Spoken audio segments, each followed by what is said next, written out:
Saatnya ngopi bareng, namun sebelumnya jangan lupa like, subscribe, dan tekan tombol notifikasinya. Serta bagikan kepada yang lain.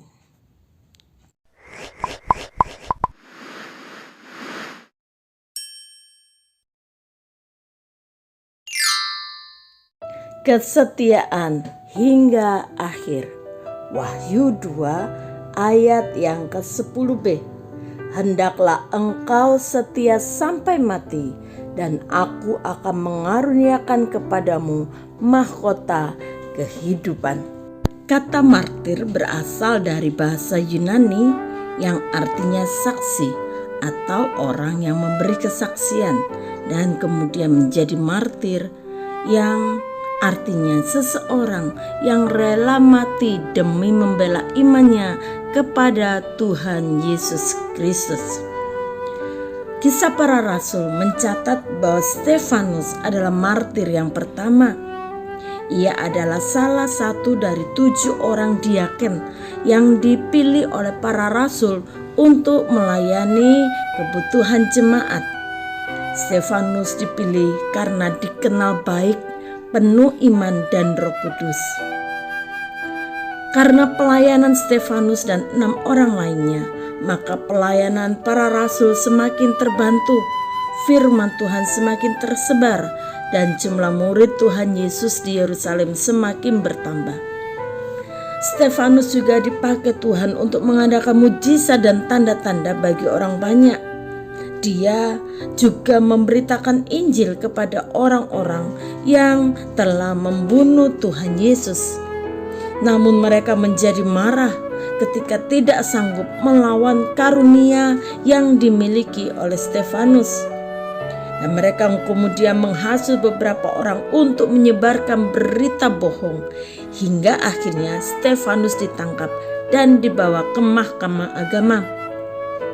Orang-orang jahat ini pula lah yang mengajukan saksi-saksi palsu tentang bagaimana Stefanus menghina hukum Taurat.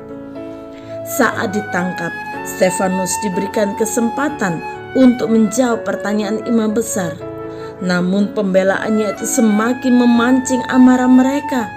Stefanus yang penuh dengan Roh Kudus menatap ke langit, lalu melihat kemuliaan Yahweh, dan Tuhan Yesus berdiri di sebelah kanan Yahweh. Lalu katanya, "Sungguh aku melihat langit terbuka dan anak manusia berdiri di sebelah kanan Yahweh." Maka berteriak-teriaklah mereka, dan sambil menutup telinga serentak menyerbu Stefanus. Mereka menyeret dia keluar kota, lalu melemparinya. Saat mereka sedang melemparinya, Stefanus berdoa, katanya, "Ya Tuhan Yesus, terimalah rohku." Lalu sambil berlutut ia berseru dengan suara nyaring, "Tuhan, janganlah tanggungkan dosa ini kepada mereka." Dan dengan perkataan itu meninggallah ia. Pada saat Stefanus dirajam batu, para saksi meletakkan jubah mereka di depan kaki seorang muda yang bernama Saulus. Saulus juga setuju bahwa Stefanus harus mati dibunuh. Setelah kematian Stefanus, dimulailah penganiayaan besar-besaran kepada para pengikut Tuhan Yesus di Yerusalem. Namun hal itu tidak menghentikan langkah para rasul untuk tetap menyebar ke seluruh negeri untuk memberitakan Injil. Stefanus tahu ketika dia mempertahankan imannya kepada Tuhan Yesus, ada konsekuensi yang tidak menyenangkan secara daging, penderitaan, penganiayaan, bahkan kematian.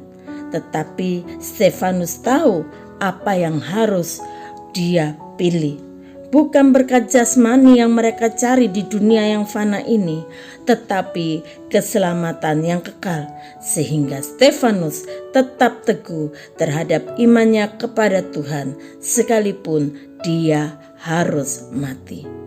Saudaraku, kiranya iman dari Stefanus, martir pertama, akan menolong kita untuk lebih kuat, teguh, di dalam mempertahankan iman kita kepada Tuhan Yesus.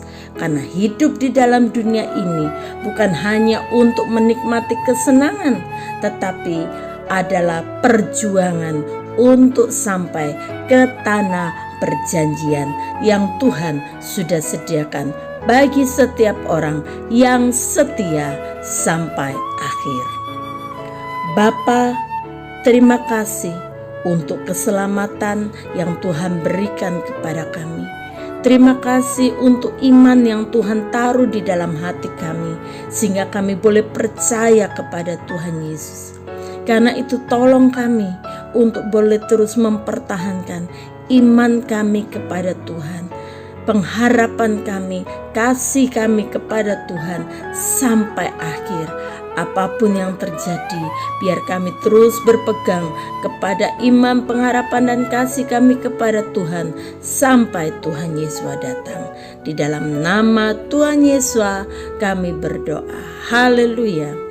Amin. Tetap semangat dan selamat mempertahankan iman kita sampai akhir.